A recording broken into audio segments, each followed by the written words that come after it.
महाराष्ट्र देशा प्रणाम घ्यावा माझा श्री महाराष्ट्र देशा। असं काय घडलं म्हणून 1 मे हा महाराष्ट्र दिन म्हणून साजरा केला जातो।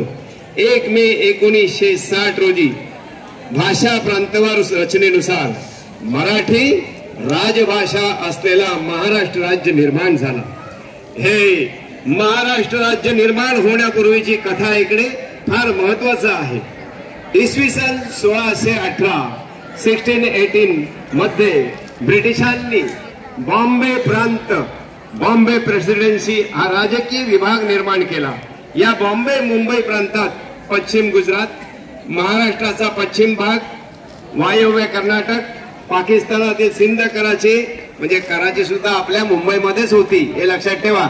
उद्या परवा पुन्हा येईल आपल्याकडे असं वाटतंय। येमेन मधील एडन प्रांत हा प्रदेश होता। या सर्वांचा कारभार मुंबईहून ब्रिटिश गव्हर्नर चालवत असे। मुंबई शहर याच्यामध्ये काही विभाग होते। गुजरात विभागामध्ये मुंबई शहर, अहमदाबाद, भरूच, खेडा, सुरत, ठाणे, कुलाबा म्हणजे आजचं रायगड, रत्नागिरी होते। कर्नाटक विभागात बेळगाव, विजापूर होते। सिंध विभागात कराची आणि हैदराबाद होते आणि दख्खन विभागात अहमदनगर, खानदेश, नाशिक, पुणे, सातारा, कोल्हापूर होते। भारत स्वतंत्र झाला त्यानंतर भाषावर प्रांत रचना करण्याचे ठरले। पंतप्रधान नेहरू होते तर महाराष्ट्राचे मुख्यमंत्री मोरारजी देसाई होते। राज्य पुनर्रचना आयोगाने मुंबई शहर महाराष्ट्रात न ठेवता गुजरातला देण्याचा घाट घातला होता। खरं तर मुंबईमध्ये बहुतांश मराठी होते पण तो गुजरातला जोडणार जाणार होता आणि त्याला विरोध म्हणून सेनापती बापट, डॉक्टर बाबासाहेब आंबेडकर, SM जोशी, प्र.के. अत्रे, श्रीपाद डांगे, शाहीर अमर शेख, प्रबोधनकार ठाकरे यांनी लढा उभारला। मुंबई कामगारांचा एक मोर्चा सरकार विरुद्ध फ्लोरा फाउंटन येथे गेला पण तत्कालीन मुख्यमंत्री मोरारजी देसाई यांनी आदेशानुसार इथे गोळीबार केला आणि त्यामध्ये 106 हुतात्मा कामी आले।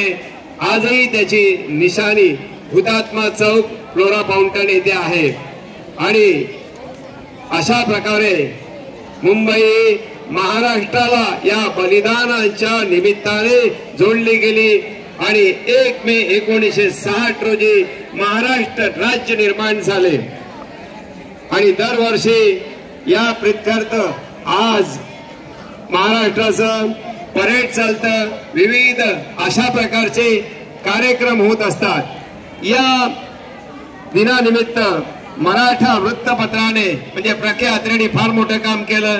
संयुक्त महाराष्ट्राचा अमर शेख, शाहीर अमर शेख यांनी देखील लावणीद्वारे महाराष्ट्रभर दौरा केला। संयुक्त महाराष्ट्र उगवत होय माझ्या सरकारा,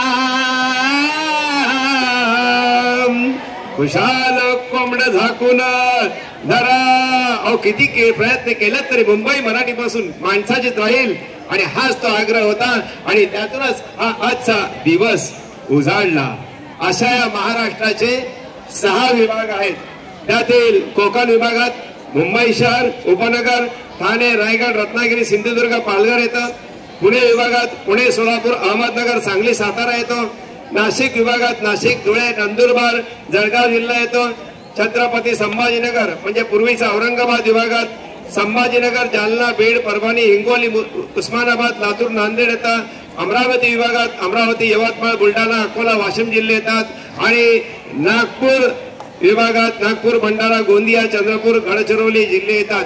मला वाटते मी बोलल्यानंतर इथे जे मराठी विद्यार्थी आहेत त्यांना आपापला जिल्हा या विभागात कोणत्या विभागात येतो हे निश्चितच माहीत पडलं असेल। आणि या महाराष्ट्राचा पूर्वीचं जे नाव होतं ते दंडकारण्य होतं। कालांतराने ते अशोक या बौद्ध राज्याच्या मगध साम्राज्याचा भाग बनला आणि हा महाराष्ट्र महान असा झाला आणि 3 ऑक्टोबर 2024 ला या महाराष्ट्राला अभिजात भाषेचा दर्जा मिळाला। त्यातील सर्वात पुरातन वाङ्मय याची एक शेवटची कथा सांगून मी इथे समारोप करतो. शालिवाहन राजा हाल हा सातवाहन आपल्या राणी बरोबर जलक्रीडा करत होता. त्याने राणीच्या अंगावर पाणी उडवलंय. राणी चिडली, पण पाणी न उडवण्याची विनंती तिने केली. ती म्हणाली, उदके न छेडे. राजाने ऐकले मोदक पाहिजे होते आणि राजाने उदकाऐवजी मोदक राजाने आणून दिले. आणि राणी आणखीन चिडली आणि म्हणाली, त्याचा उपवास केला.